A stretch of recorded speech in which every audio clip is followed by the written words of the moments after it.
ભરૂચ ખાતે આવેલ અને અકસ્માતોને કારણે અવારનવાર ચર્ચામાં રહેતા નર્મદા મૈયા બ્રિજ પર ફરી એકવાર તંત્રના જાહેરનામાનો સરેઆમ ભંગ થતો જોવા મળ્યો છે। ભારે વાહનોની અવરજવર પર સંપૂર્ણ પ્રતિબંધ હોવા છતાં આ બ્રિજ પરથી આઈસર ટેમ્પો જેવા માલવાહક વાહનો બેરોકટોક પસાર થઈ રહ્યો હોવાનો વિડીયો હાલમાં સોશિયલ મીડિયા પર વાયરલ થઈ રહ્યો છે, જેના પગલે વહીવટી તંત્રની કામગીરી અને કાયદાના પાલન પર ગંભીર સવાલો ઊભા થયા છે।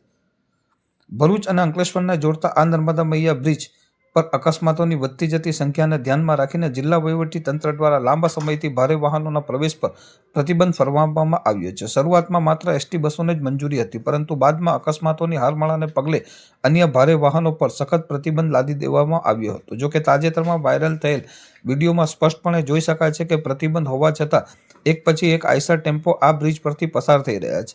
આ દ્રશ્યો એ વાતની પુષ્ટિ કરે છે કે ક્યાંક ને ક્યાંક તંત્રની દેખરેખમાં મોટી ચૂક છે અથવા કાયદાનું પાલન કરાવવામાં બેદરકારી દાખવવામાં આવી રહી છે।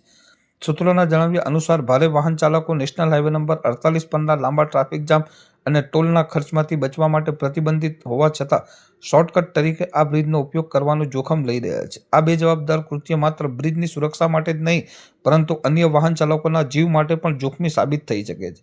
અગાઉ પણ ગતિ મર્યાદા 40 કિલો